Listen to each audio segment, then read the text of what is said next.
I don't think there's been adequate time, realistically, and in all fairness. I think the regionalization, while it's been planned for over a period of a couple years, it really went into effect July 1st of 2014. As far as any real reform, there hasn't been hardly any, other than you have counties that formed regions. I think in the state there are 15 regions. Our county region has 9 counties in it. So basically from Johnson County up to Dubuque. They've started meeting, but more recently they've really, one of the priorities has been developing crisis services, and there are a variety of levels of care within crisis service.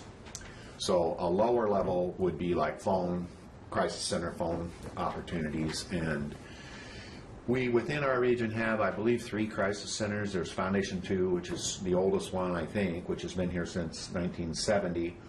You have a Johnson County Crisis Center. You have some crisis services up in Dubuque through, I understand, Hillcrest.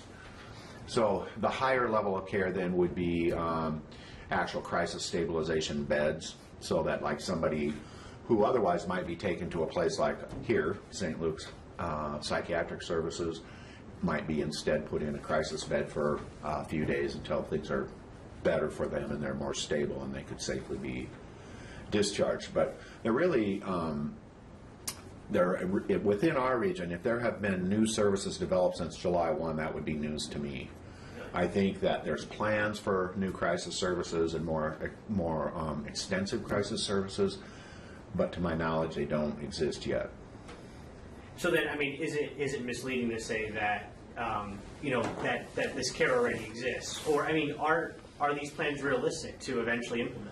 I think they're realistic over a period of time. I think another issue always is money. You know, a lot of the regions are sitting on reserve funds, some of which will have to be paid back to the state to offset the savings that these counties have derived from the reorganization. But I know our region, from what I have been told, is sitting on millions of dollars, and we're hoping they will spend some of it. What we've really seen over recent years is more and more attempts by counties across the state to push the funding over to the Medicaid program, so that, you know, instead of spending what used to be county dollars, they look to Medicaid to pay for things. And unfortunately, Medicaid is based on very narrow criteria of what they consider to be medically necessary services. So if they're not pretty purely health related, they're not necessarily going to pay for them. And so the fear is that we could lose some of the existing services that we do have that Medicaid won't pay for. Sure. How has the discussion about mental health care changed just recently? I mean, in terms of seeing different kinds of violence, whether it's violence with a gun or without a gun. I mean, how has the discussion about care and the need for it and kind of trying to destigmatize it, how has that changed over the past years, months? I think that most mental health professionals have known for some time that there's a very small percentage of people who have psychiatric disorders that are dangerous. And it is not the majority, it's by far the minority. But those people are not, in my opinion, and I think most of my colleagues that do this for a living would agree, they're probably not safe to be in the community. And the push from the counties, the state, and the federal government has been to more and more community-based programming, very small settings, typically. I think right now, as far as I know, Medicaid generally won't pay for settings that have more than, I believe it's 16 people. So if it's more than 16, they don't want to pay for that. They want very small settings. The problem is some of these people would not be safe to have in the community, or they may not want to live in the community. And what we fear in part is that there'll be, and we're starting to see it, as a real push to close existing residential care facility beds. We saw that happen about a year ago, where Abbey went out of business at the care facility and closed, at the time, I think it was close to 80 beds. When you close 80 beds and you don't replace them with 80 other beds in the community or wherever it's safe, then you have a real problem. And that's the fear, is that we're going to see more of those kind of closings. We have seen more of those kind of closings in the last year. Is that, does that tie into the Olmstead Act, or yes, repercussions from it? Yeah. Yeah, that is one of the acts that is often cited as sort of the reason that we need to move this way. I don't think any of us are resistant to the idea of putting anybody that wants to live in the community and that can safely live in the community, put them in the community. It's the right thing to do for the majority. But if you don't take care of that small number of people adequately that are potentially dangerous, and you live in a society that has a proliferation of guns are very easy to get, then you have, what you see on the news. Sure.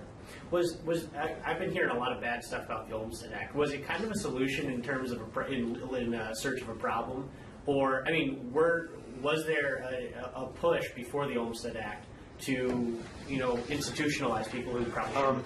My career is very lengthy, and over it I have seen this push toward what we used to call deinstitutionalization. So, for example, there used to be hundreds and thousands of beds at the mental health institutes in Iowa. Now there's just a handful.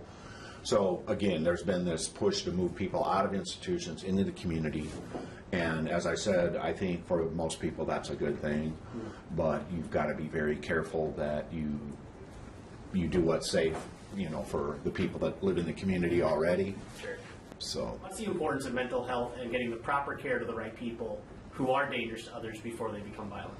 Well, it's very important, and I think the technology from a medical perspective has really improved greatly. We've got medications coming out all the time that are highly effective for people that are most apt to be dangerous.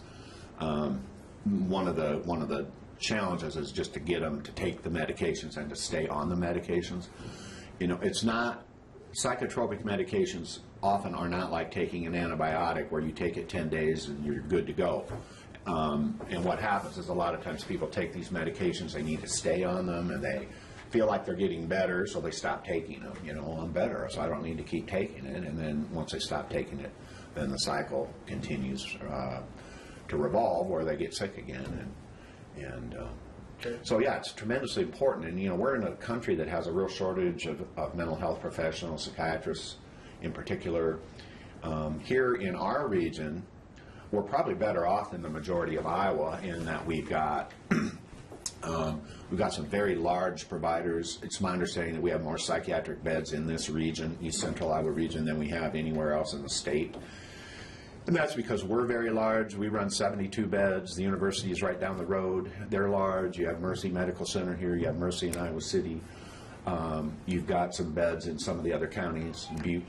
So we have a lot more resources. We have a lot more doctors. But even here, access can be very difficult. So if you need to see a psychiatrist to get medications, you might be put on your first available appointment can be weeks or months out.